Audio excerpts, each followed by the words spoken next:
So in this video, we're going to cover a top question that we have received from the previous 3 videos that I have in the description below.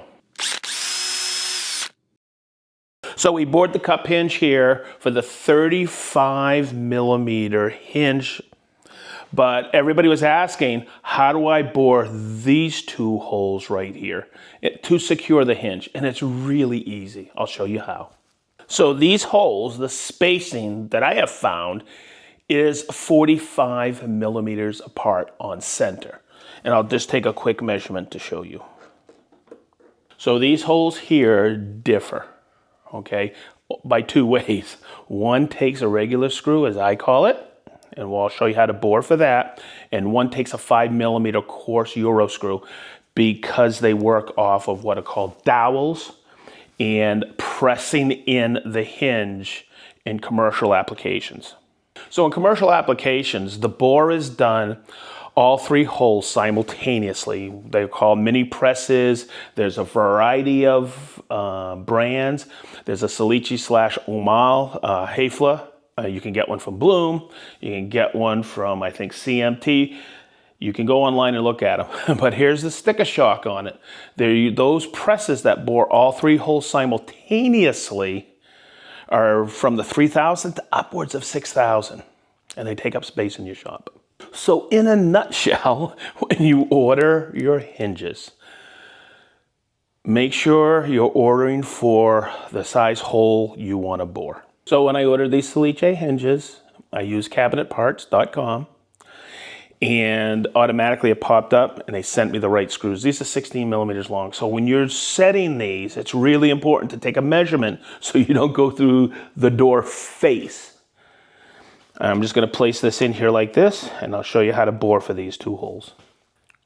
So there's 2 simple tools that we're going to use. A Vicks bit, self-centering bit. I'll have it in the description below. We can get some if you don't have some.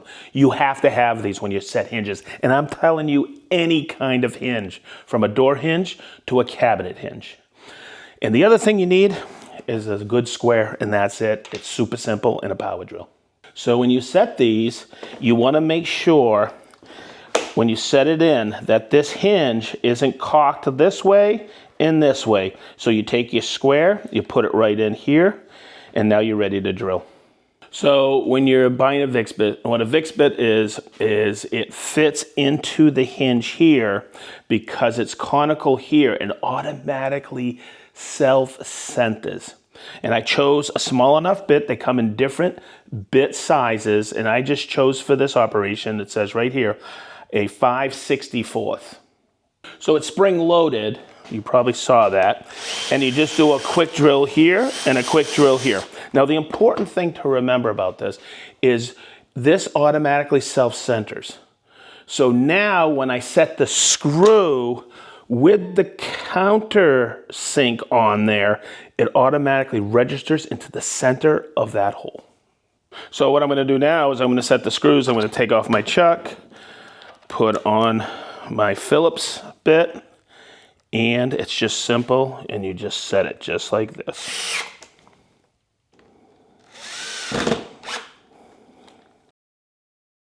So I showed you how to bore for the smaller holes using a regular screw, 16mm screw.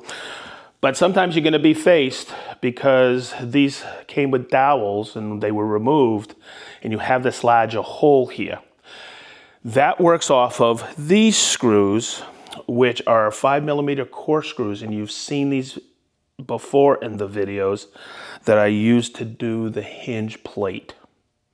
It's the same process. You just need a different Vicks bit or self-centering bit. And this one I'll have in the description below.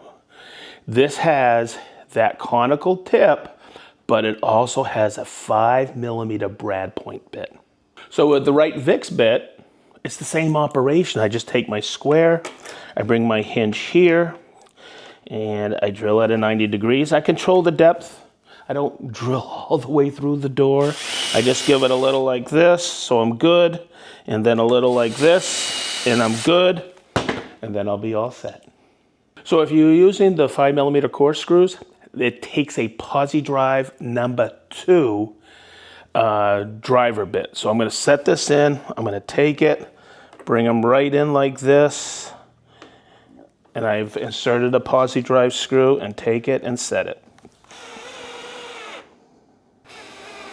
Hey, whether you're using the small screws or the thicker coarse 5mm screws, I hope this video has helped you understand how to bore those out with a really good quality square, but also the right VIX bit or self-centering bit.